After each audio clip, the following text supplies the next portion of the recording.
Today on Rate the Thing. A company has sued gaming companies Electronic Arts, Activision Blizzard, Zinga, Konami, Take-Two Interactive, and fan sites FanDuel, DraftKings, and ESPN.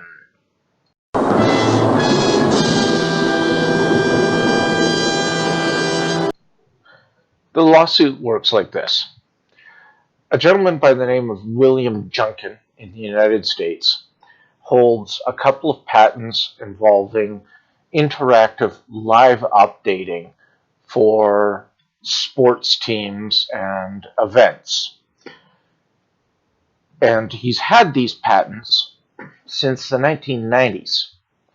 In September of 2015, he created a company by the name of Virtual Gaming Technologies LLC, and then within a month, this new company owned his patents and launched no less than 16 lawsuits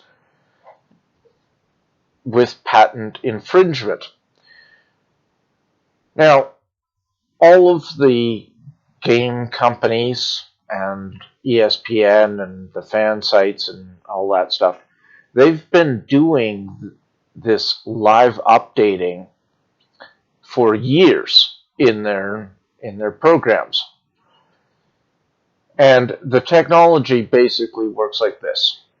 Say you are in a fantasy league or you play an online game involving real sports players, and an average player suddenly has an amazing night, just suddenly blows his statistics clear out of the water, and he looks absolutely great. And as the game is progressing live on TV, these games, the video games, and the fantasy league websites update almost instantly.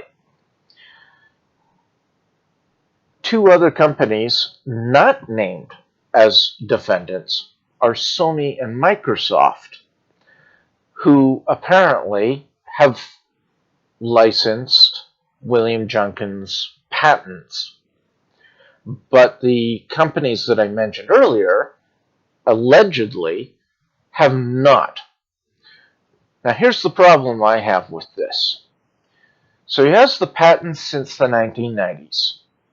He forms a company in September of 2015, and by November of 2015, he's launched 16 lawsuits against these other companies.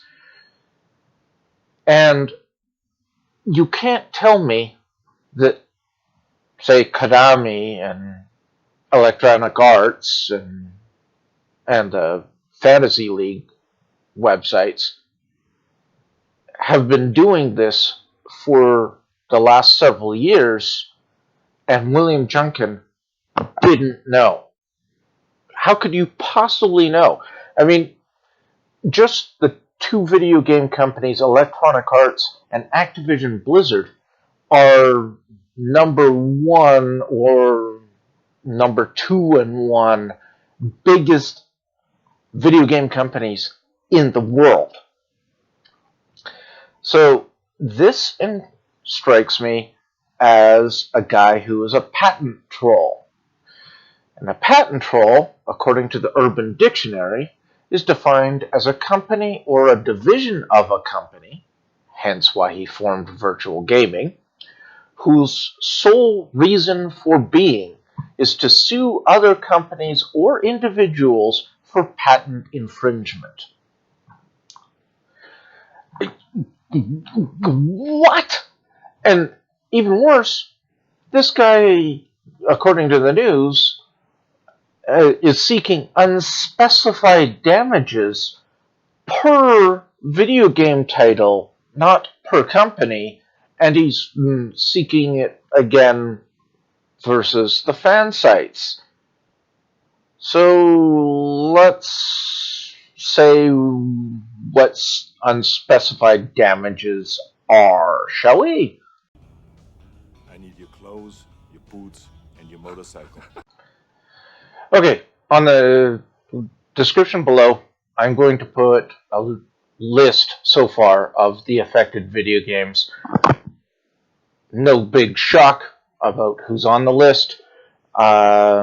If this guy does miraculously win his patent infringement lawsuit, expect some really big changes in those video games or some other effective fallout that could negatively impact your gameplay, at least in the short term, until the companies repurchase or relicense the patents, assuming, of course, this lawsuit's even valid.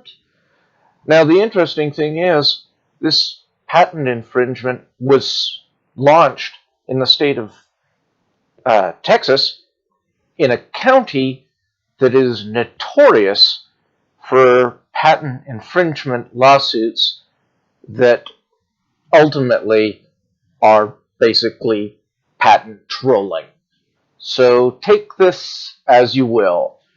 Anyway, here's my final say on what I think of these news. Everybody comment, because I really want some comments on this. I want people to know and what they think and what the fallout is. Feel free to discuss. So, without further ado, here is my final thought. Bogus.